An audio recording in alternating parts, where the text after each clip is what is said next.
The explosions never stopped on Kepler 442b.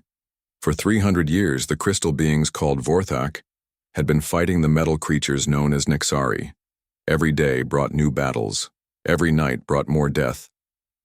Commander Tyke pressed his crystal hand against the viewing window of his command bunker. Outside, the wasteland stretched for miles. What used to be green forests and blue lakes was now nothing but black dirt and broken rocks. The war had eaten everything beautiful on this world. Tyke's body was made of living crystal that glowed with soft blue light. His people had evolved on a world of caves and mountains. They were strong and could live for thousands of years. But, even with their long lives, many Vorthak had been born and died knowing only war. "Sir, the Nexari are moving again," said Captain Ina, one of Tyke's officers. She pointed at the screen showing enemy positions. "Same pattern as always. They will attack at dawn." Tyke nodded but said nothing. He had seen this same attack pattern for over 200 years. The Nexari would gather their metal soldiers, march across the battlefield, and try to break through Vorthak lines. The Vorthak would hold their positions, fire their crystal weapons, and push the enemy back. Then both sides would count their dead and prepare to do it all again tomorrow. On the other side of the battlefield, Bio-Admiral Nari was having similar thoughts.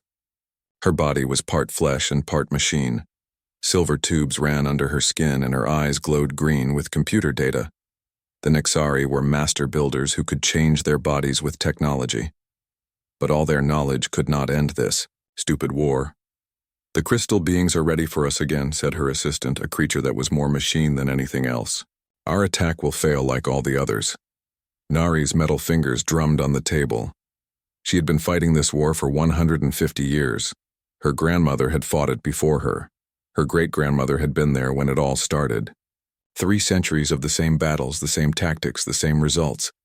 The war had begun over something so small that most soldiers had forgotten what it was. A trade dispute, some said. A border disagreement, others claimed. Now it had grown into something that consumed everything. Both civilizations spent all their time, money, and energy on fighting. They had forgotten how to do anything else. The battle lines had not moved in 50 years. The Vorthak held the northern continent with their crystal cities built into mountainsides. The Nexari controlled the southern seas with their floating metal islands. Between them lay the Dead Zone, a stretch of poisoned land where nothing could live. Both sides had built walls, trenches, and underground tunnels that went for thousands of miles. They had weapons that could destroy cities and shields that could stop those weapons. They had soldiers who were bred for war and computers that could plan battles for centuries ahead. But none of it mattered. The war never ended. Tyke looked at the reports on his desk. Casualty numbers, supply requests, battle plans. All the same as yesterday, and the day before, and every day for the past 300 years. His people were dying for nothing, but he could not stop. His duty as a commander was to fight. His honor as a Vorthak demanded it. He thought about his family sometimes. His mate and children had been killed in a Nexari raid 200 years ago.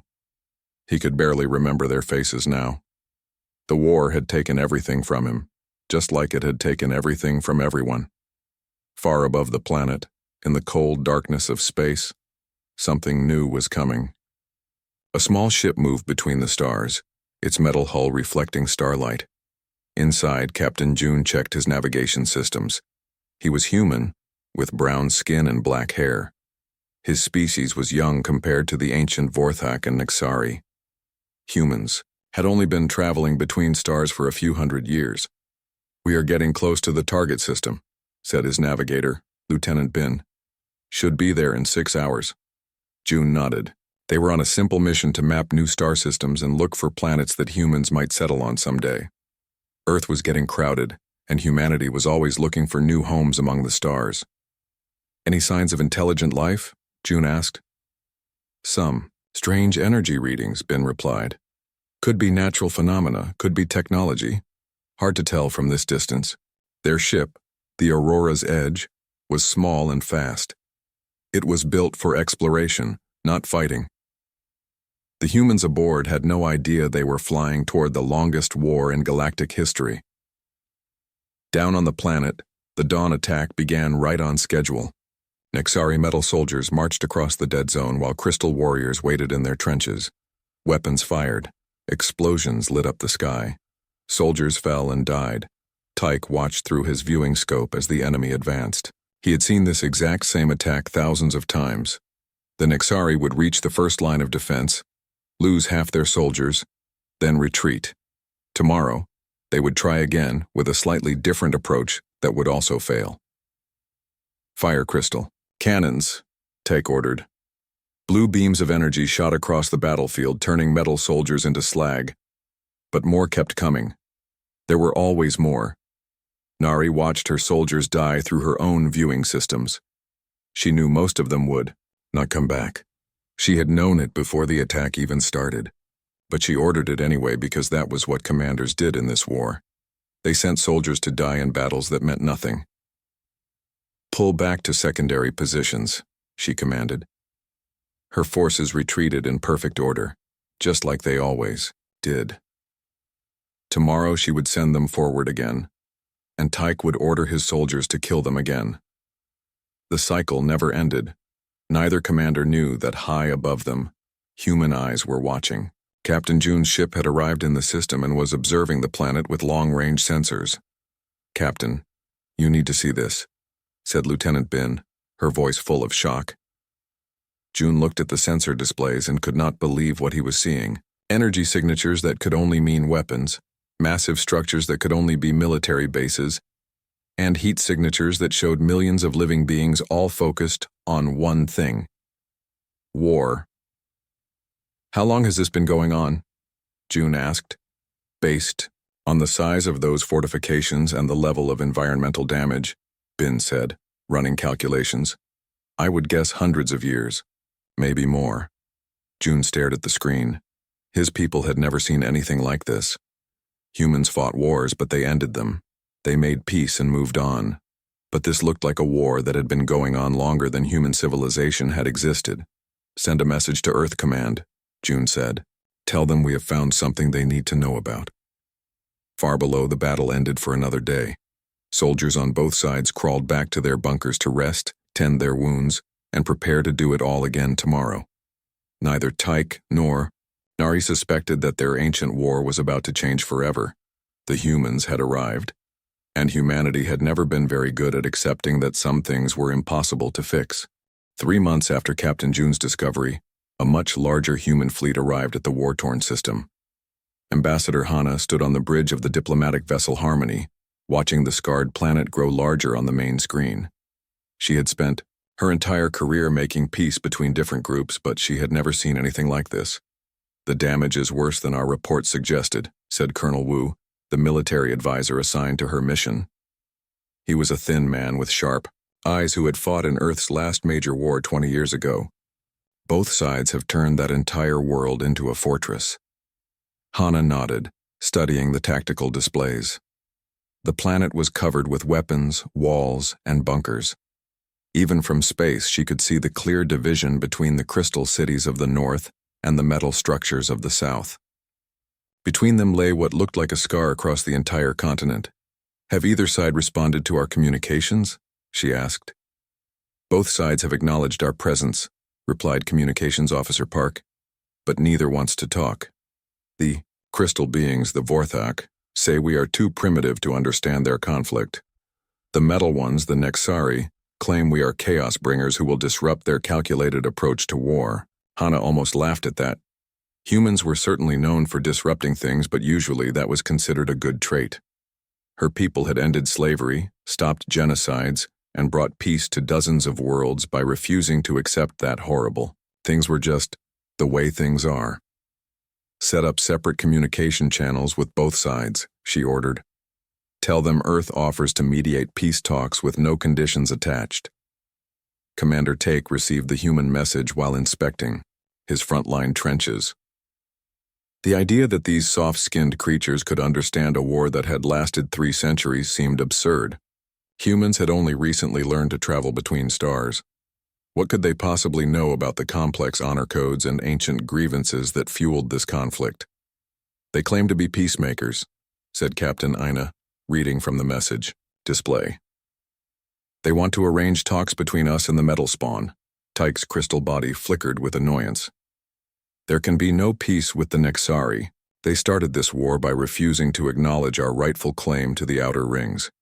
They have dishonored themselves and their ancestors with 300 years of aggression. But sir, Ina said carefully, what if the humans could find a solution we have not considered? Tyke turned to stare at her.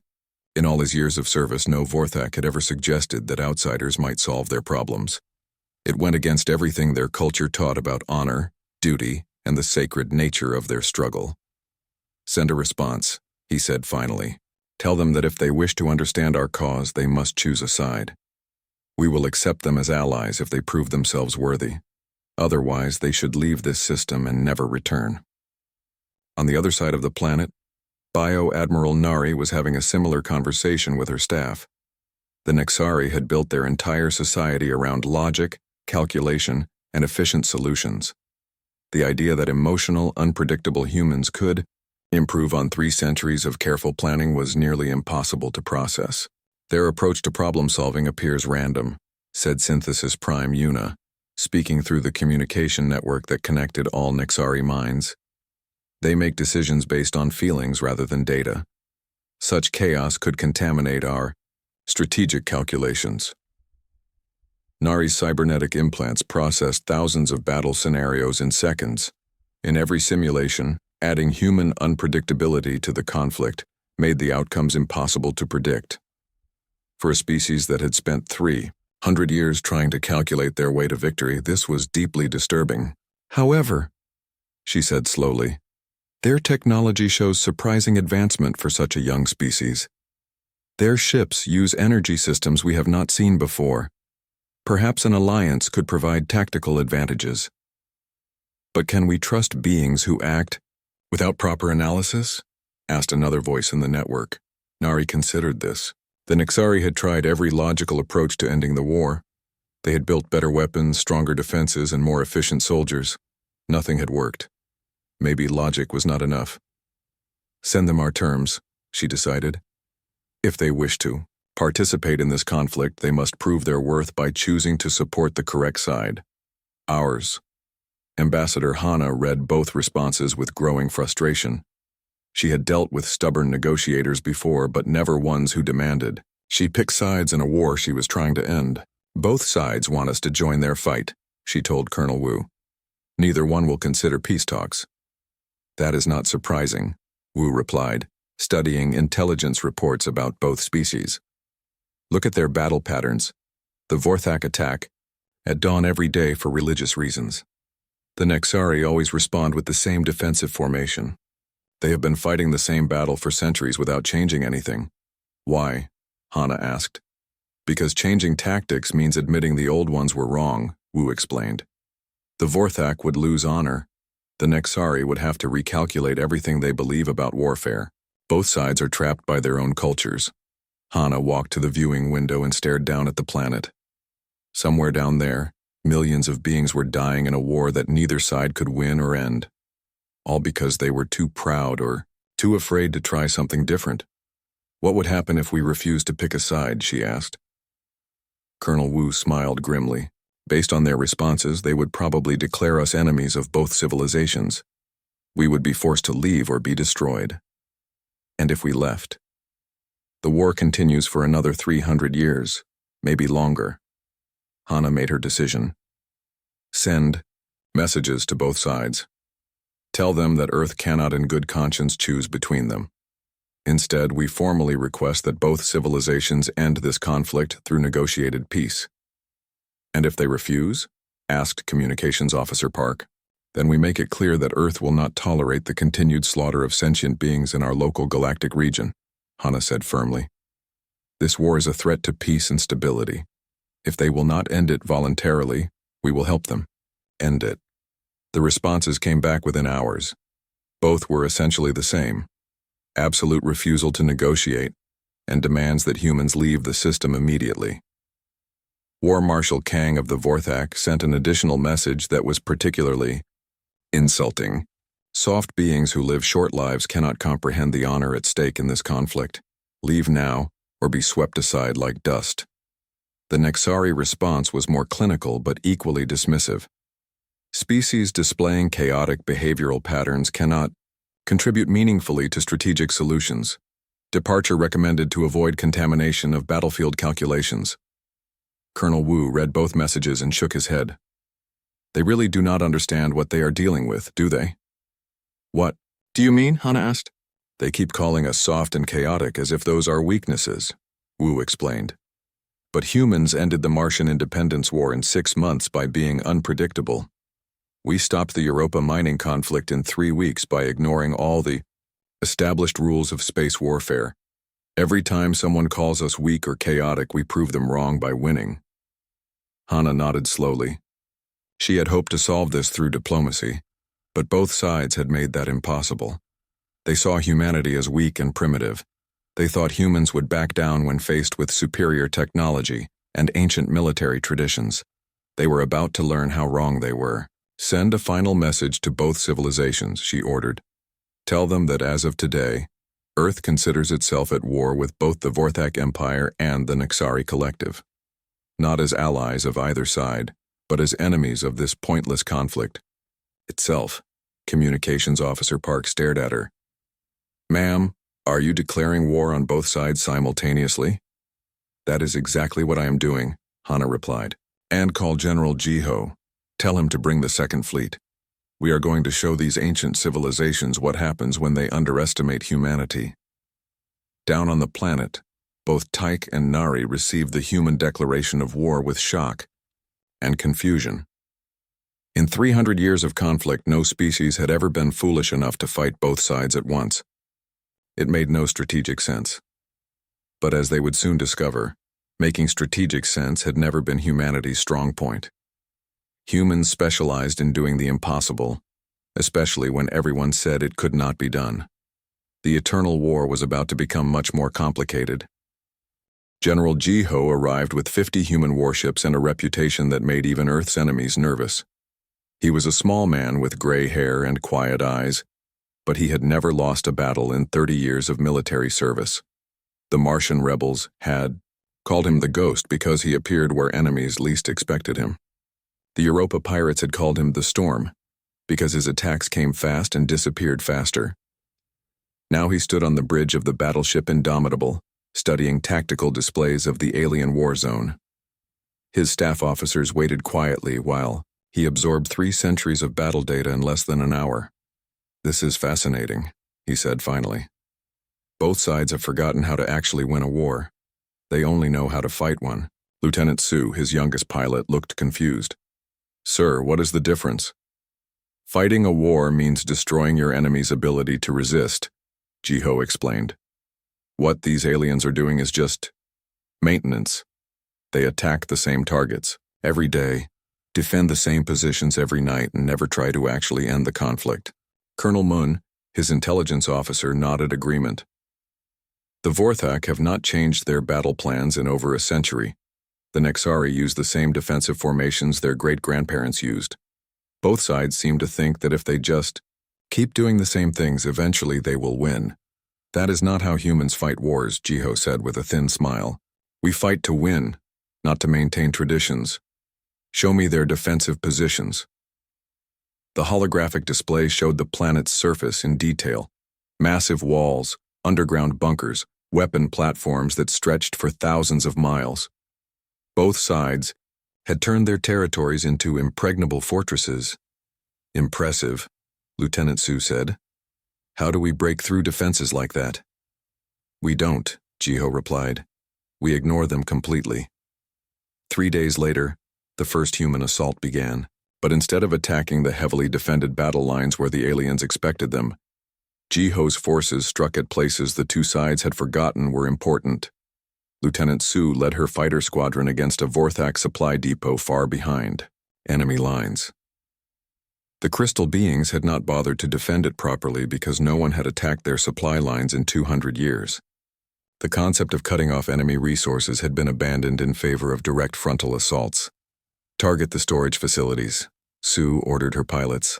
Avoid civilian areas, but destroy everything that keeps their army running. The attack lasted 12 minutes. When it was over, the Vorthak had lost 3 months of ammunition. food supplies, and replacement equipment. Commander Tyke received the reports with absolute shock. "How did they get behind our lines?" he demanded. Captain Ina studied the tactical data, her crystal form flickering with confusion. "They came from above, sir, at an angle we do not normally defend against, and they targeted our supplies instead of our weapons." "That makes no strategic sense," Tyke said. "Honor demands that warriors face each other directly in battle. Attacking supply lines is cowardly." "Perhaps," Ina replied carefully, "but it is also effective." At the same time, human Marines led by Captain Day were infiltrating a Nexari communication center. The metal beings had calculated that their communication networks were safe because they were located in the heart of their territory, protected by multiple defensive lines. They had not calculated for humans who could move through terrain that both alien species considered impassable. "Remember, we are not here to hold ground," Day whispered to his soldiers as they crawled through a toxic swamp that the Nexari had assumed would kill any intruders. "We destroy their ability to coordinate their forces, then we disappear." The Marines planted explosive charges throughout the communication facility, while Nexari guards stood at their posts, watching for conventional attacks that never came. When the explosives detonated, the entire southern continent lost contact with Central Command. Bio-Admiral Nari received news of the attack through secondary channels, since her primary communication network was now a smoking crater. Her cybernetic implants processed the implications at incredible speed, but the results made no sense. "They bypassed our outer defenses, penetrated our secure zone, and withdrew without attempting to hold territory," she reported to Synthesis Prime. "Una. This contradicts all logical models of warfare."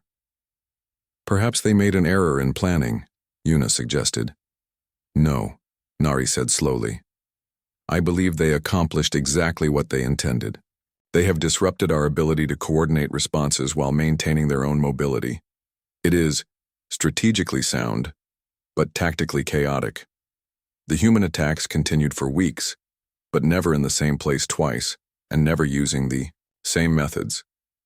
General Jiho had studied both alien civilizations carefully and discovered their greatest weakness. They were predictable. The Vorthak always attacked at dawn because their religion demanded it. So human forces struck at midnight, when crystal warriors were resting and unprepared. The Nexari always used calculated logical responses to threats. So Jiho did things that made no logical sense, forcing them to react to situations their computers could not predict. "Sir, we are getting reports from multiple fronts," Colonel Munn reported during one of their daily briefings. "Both alien sides are starting to abandon their traditional tactics." "Good," Jiho replied. "Confusion is our greatest ally. The moment they start changing their behavior, they stop being predictable." Lieutenant Su had become the first human pilot to achieve ACE status against both alien species. Her squadron had destroyed over 50 enemy aircraft using tactics that neither side understood or could counter. "They keep trying to fight us the same way they fight each other," she explained to younger pilots. "The Vorthak expect us to fly in formation and attack head-on. The Nexari calculate our approach vectors based on logical flight patterns, so we do neither." "What do we do instead?" asked Ensign Juan, fresh from the academy. "Whatever works," Sue said with a grin.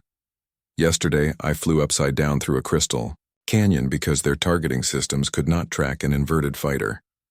Last week, I convinced a Nexari squadron to shoot each other by flying between them at the right angle. Both sides keep trying to fit us into their understanding of warfare, but we do not fit."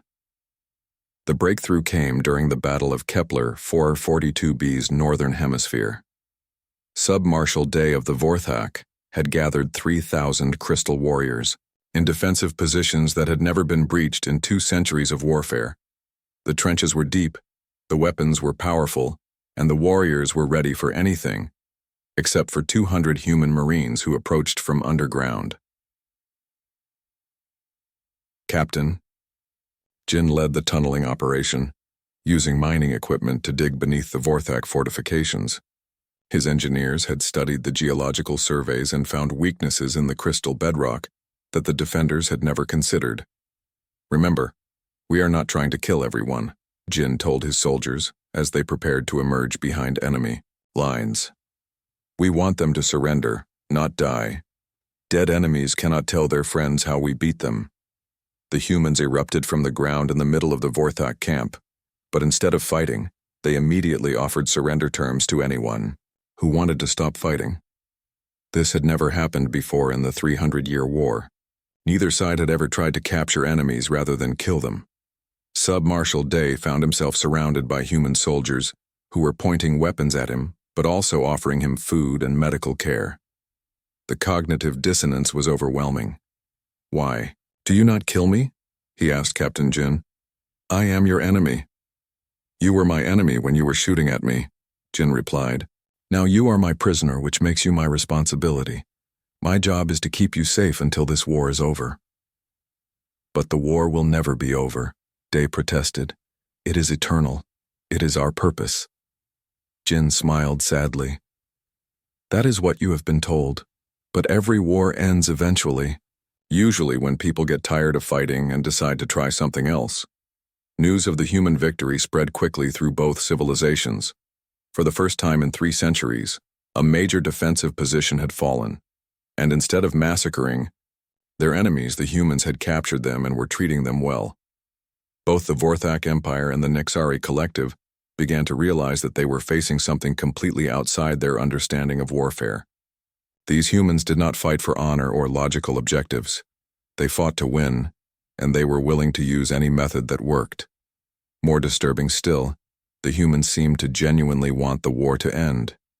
They were not trying to conquer either civilization or claim territory. They simply wanted the killing to stop. General Jiho read the intelligence reports and smiled. Both alien civilizations were starting to panic. Their ancient military traditions were failing them. Their predictable tactics were being countered by opponents who refused to follow any rules. "Phase 2 begins tomorrow," he announced to his staff. "Now that we have their attention, it is time to show them what happens when humans really start trying." The eternal war was becoming something neither side had ever imagined, a conflict they might actually lose. Dr. Kyung had spent her entire career studying how different species thought about conflict, but she had never seen anything like what was happening on Kepler 442b. The military psychologist sat in her research lab aboard the human command ship, analyzing thousands of hours of intercepted alien communications. "They are both having what humans would call nervous breakdowns," she reported to General Jiho. "The Vorthak are abandoning religious practices they have followed for millennia. The Nexari are developing new behavioral patterns that their own computers cannot predict." "Show me the specifics," Jiho requested. Dr. Kyung activated the holographic display, showing battle formations from the past month. "Look at this Vorthak attack from last week. Instead of their traditional dawn assault, they tried a night raid. It failed completely because their entire military culture is built around fighting in daylight." She switched to another display. "And here, the Nexari attempted something they called chaos tactics, essentially copying our unpredictable approach. But they did it so systematically that it became predictable again." Jiho studied the data with interest. "They are trying to adapt to us, but they cannot escape their own natures." "Exactly," Dr. Kyung agreed. "The Vorthak are genetically programmed for honor-based combat. The Nexari are cybernetically enhanced for logical thinking. Both species are literally unable to fight the way humans do." This created an opportunity that Fleet Admiral Rin was eager to exploit. She had arrived with the 2nd Human Expeditionary Force, bringing another 100 ships and 20,000 soldiers. Unlike General Jiho, who specialized in quick strikes and confusion, Rin was known for large-scale operations that ended wars permanently. "We need to expand the conflict beyond this single planet," she told the assembled human commanders. "Both alien civilizations have hundreds of worlds. As long as they can reinforce this battle zone, the war will continue." "What do you propose?" asked General Jiho. "Operation Wildcard," Rin replied with a predatory smile. "We attack 50 different star systems simultaneously. Both sides will have to choose between defending their homeworlds or continuing this pointless war." Lieutenant Colonel Bin, who had been promoted after his excellent reconnaissance work, raised a concern. "Admiral, We only have 150 ships. How can we attack 50 systems at once? We do not need to conquer those systems, Rin explained. We just need to convince them that we might. A single human ship appearing in a system that has been peaceful for centuries will cause more panic than an entire alien fleet. Dr. Kyung nodded approvingly. Psychological warfare. We make them think we are everywhere at once. The operation began 3 days later. Small human task forces appeared in star systems throughout both alien empires, but instead of attacking immediately, they broadcast a simple message. This system is now under human observation. Any military vessels attempting to reinforce the Kepler War Zone will be destroyed. The results were immediate and dramatic. Vorthak crystal ships that had been traveling to the front lines suddenly found themselves facing human interceptors in their own territory. Nexari reinforcement fleets discovered human mines blocking their hyperspace routes. War Marshal Kang of the Vorthak Empire found himself dealing with crisis reports from dozens of worlds simultaneously. His crystal form flickered with stress as he tried to process the impossible situation. How many humans are there? He demanded of his intelligence officers. Unknown, sir, Captain Yan replied nervously. They appear to have forces in 43 of our systems, but our scouts cannot get accurate counts. The humans use stealth technology we cannot penetrate. That is impossible, Kang protested. No species has enough ships to threaten 43 systems at once. But Captain Yan had been studying human tactics for months now, and she was beginning to understand something her superiors refused to accept. Sir, what if they do not need many ships? What if the threat of attack is enough to achieve their goals? Kang's crystal body pulsed with anger. You suggest that we are being frightened by shadows? I suggest that we are being frightened by an enemy that understands fear better than we understand courage, Yan replied carefully. Meanwhile, the Nexari were having similar problems with what they had designated the human variable equation. Prime synthesis Bach had been specifically evolved to counter human tactics, but even his enhanced processing power could not predict what the humans would do next. They have violated 17 fundamental principles of warfare, he reported to the collective consciousness. They attack without attempting to hold territory. They capture enemies instead of eliminating them. They threaten systems they cannot possibly conquer. None of this makes logical sense. Synthesis Prime Una had been monitoring human communications and had reached a disturbing conclusion. Perhaps logic is not their primary decision-making process. That is impossible, Bach protested. All advanced civilizations use logic. Then how do we explain their success? Una asked. It was a question that neither alien civilization could answer. Both the Vorthak and Nexari had spent 3 centuries perfecting their approaches to warfare. They had built their entire societies around military efficiency. But the humans were defeating them using methods that should not work. The crisis deepened when human forces began what Dr. Kyung called empathy warfare. Instead of just attacking military targets, they started broadcasting messages directly to alien civilian populations. Captain Seo led one of these psychological operations, speaking directly to Vorthak crystal miners on a remote world. Your government has been fighting a war for 300 years, she said calmly. In that time, billions of your people have died. What have you gained? What has improved in your lives because of this war? The miners had no answer. They had been born into war, lived their entire lives supporting war, and expected to die in war. The idea that it might be unnecessary had never occurred to them. Similar broadcasts were sent to Nexari factory worlds, where cyber-enhanced workers spent their lives building weapons for a conflict none of them had chosen. You are more than your programming, the human messages said. You can choose to stop building instruments of death. These messages caused panic among both alien leadership groups. For the first time in centuries, ordinary citizens were questioning the war's purpose. The humans are spreading chaos among our population, War Marshal Kang complained to his advisors. They are undermining the sacred duty of military service. Captain Yan had been thinking about the human approach for weeks now. Sir, what if their questions are valid? What if we have forgotten why we are fighting? Kang stared at her with shock. You dare to question 3 centuries of honored tradition? I question why tradition should matter more than the lives of our people, Yeon replied quietly. It was the first time in Vorthak history that a military officer had openly challenged the war's necessity. The reaction was swift and severe. Yeon was arrested for treason. But the damage was done. Other officers had heard her words and were beginning to have similar doubts. The Nexari faced an even more serious problem. Their cyber-enhanced soldiers were starting to malfunction when exposed to human chaos tactics. The logical processing systems that made them effective warriors could not cope with enemies who acted illogically. Prime synthesis.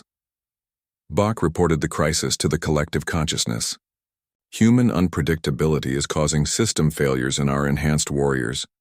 They are experiencing what can only be described as mechanical confusion. Reprogram them to expect chaos, Yuna suggested. That is impossible, Bach replied. Programming to expect chaos creates logical contradictions that crash the system entirely. Dr. Kyung was fascinated by these developments. Both species have created military cultures so rigid that they cannot adapt to change, she explained to Admiral Rin. The Vorthak will literally die before abandoning their honor codes. The Nexari will malfunction before accepting illogical behavior. And humans? Rin asked. Humans adapt, Dr. Kyung said simply. It is what we do best. We change our methods based on what works, not what we believe should work. The war reached a turning point during the Siege of New Harmony, a human, civilian colony that both alien sides decided to attack simultaneously. It was the first time in 300 years that the Vorthak and Nexari had coordinated their efforts, but they were coordinating against humanity rather than each other. General Jiho found himself defending 10,000 human civilians against a combined alien force of over 100,000 soldiers. By all logical analysis, it should have been a massacre. Instead, it became the most famous victory in human military history. Using the colonists themselves as volunteer intelligence, gatherers' human forces turned the entire colony into a maze of traps and ambushes. The Vorthak Honor Code prevented them from targeting civilians, so the humans hid their military assets among civilian areas. The Nexari logical processes could not account for a defense that relied on civilian cooperation, so their battle calculations became worthless. The siege lasted for 2 weeks and ended with both alien forces retreating in complete disorder. More importantly, it demonstrated something that neither alien civilization had expected. Humans would fight just as hard to defend others as they fought to attack enemies. President Yoon had never wanted to be a war leader, but 18 months of conflict had transformed her from a diplomat into something the galaxy had never seen before. A human who could end a 300-year war not through conquest, but through compassion. She stood in the command center of the starship Unity, watching tactical displays that showed the final phase of Operation Paradigm Shift. Human forces were positioned around both alien homeworlds, not to destroy them, but to deliver an ultimatum that would change galactic history.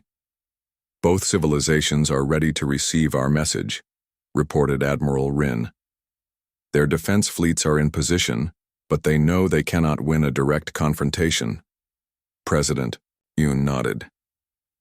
The past year and a half had proven that human military tactics were superior to anything the ancient aliens could develop. But more importantly, it had proven something else. The war itself was the real enemy. Open channels to both homeworlds, she ordered.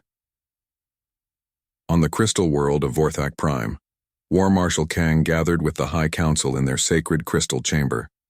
The building had stood for 10,000 years, but today it felt fragile. Human ships filled the sky above their world, and everyone knew that the ancient ways were coming to an end. The humans could have destroyed us months ago, admitted Crystal Sage Young, the oldest member of their society. Yet here we stand, alive and unharmed. Perhaps we have misunderstood their intentions. Kang's crystal form flickered with stubborn pride. They seek to humiliate us by forcing surrender without honorable combat. Or, Young said quietly, they seek to save us from destroying ourselves. On the metal world of Nexari Prime, similar conversations were taking place through the Collective Consciousness Network. Reformer Synthesis Lee had emerged as the leader of a new faction that believed adaptation was necessary for survival. The humans have demonstrated superiority in every category of warfare, Lee argued through the network. Logic dictates that continued resistance will result in our extinction. Prime Synthesis Bach, still struggling with the failure of his anti-human programming, offered a different perspective. Perhaps extinction is preferable to abandoning our fundamental nature. What is our fundamental nature? Lee asked. To calculate the most efficient way to kill our neighbors? To spend centuries perfecting the art of mutual destruction?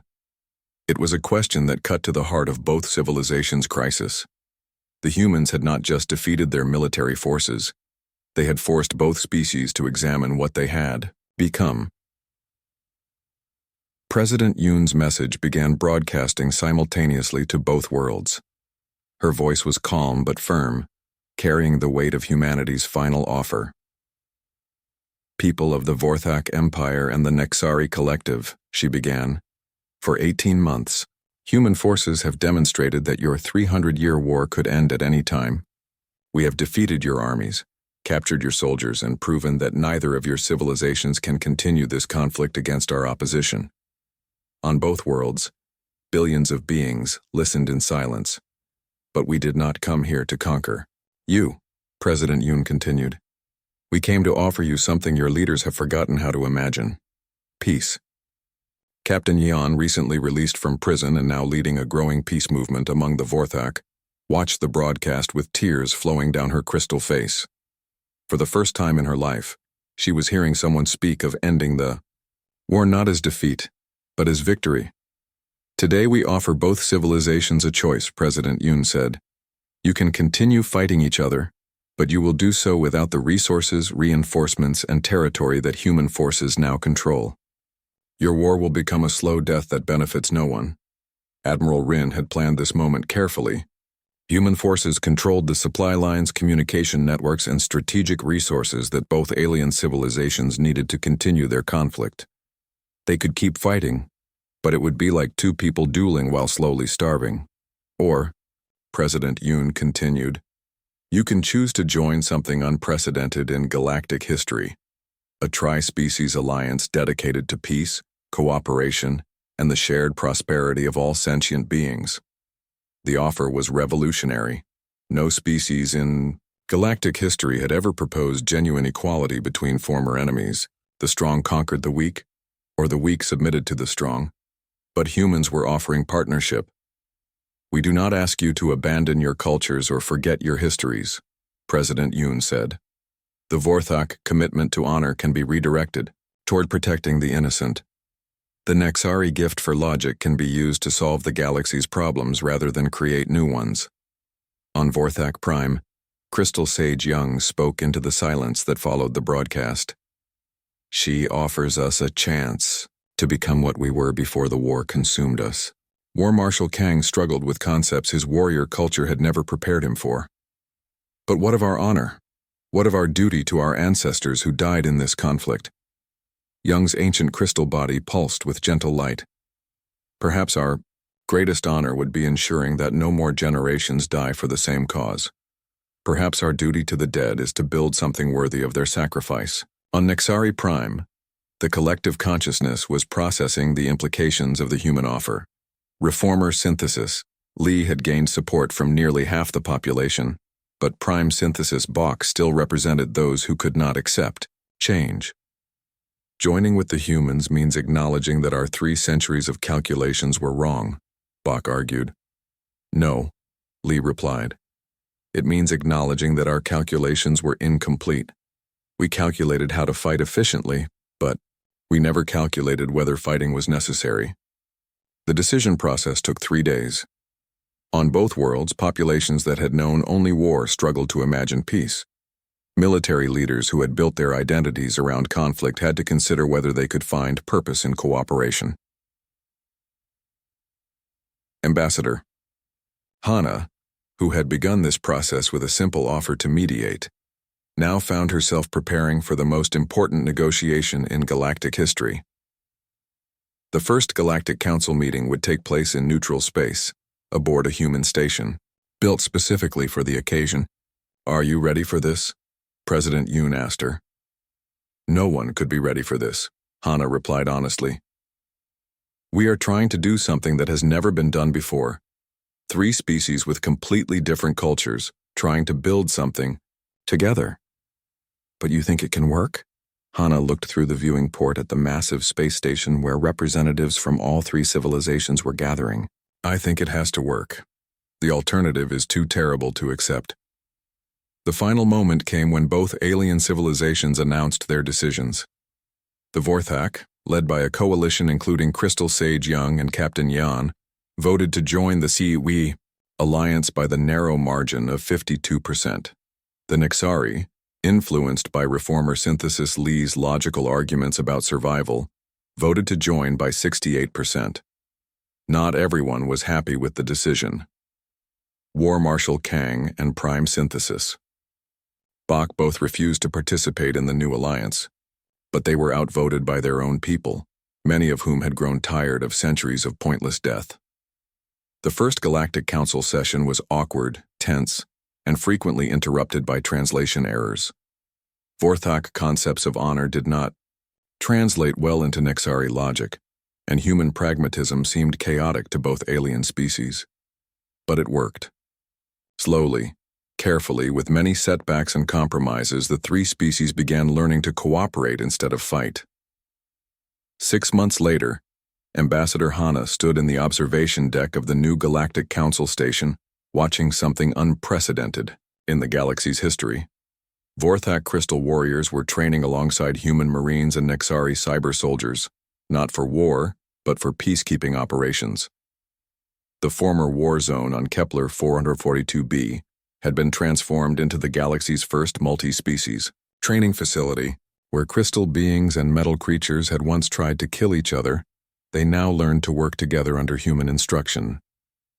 Dr. Kyung had established a research center there, studying how different species could overcome their cultural limitations. Her work was already helping other civilizations across the galaxy resolve conflicts before they became wars. "It is remarkable," said Captain Yeon, who now served as the Vorthak representative on the Galactic Council's military committee. "We spent 300 years perfecting the art of war, and the humans taught us something more valuable in 18 months. The art of peace." Lieutenant Su, now a colonel, led combined training exercises that would have been impossible to imagine 2 years earlier. "The hardest part was not teaching them new tactics," she explained to visiting journalists. "It was teaching them that changing tactics was not a sign of weakness." General Jiho, who had masterminded the military campaign that ended the Eternal War, now served as director of galactic peacekeeping operations.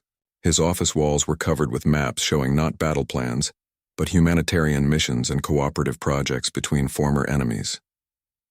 "The war was never really about territory or resources," he reflected during an interview. "It was about fear. Fear of change, fear of admitting mistakes, fear of trying something different. Once we helped them overcome that fear, peace became possible." President Yoon stood at the podium of the Galactic Council chamber, preparing to deliver the annual State of the Galaxy address.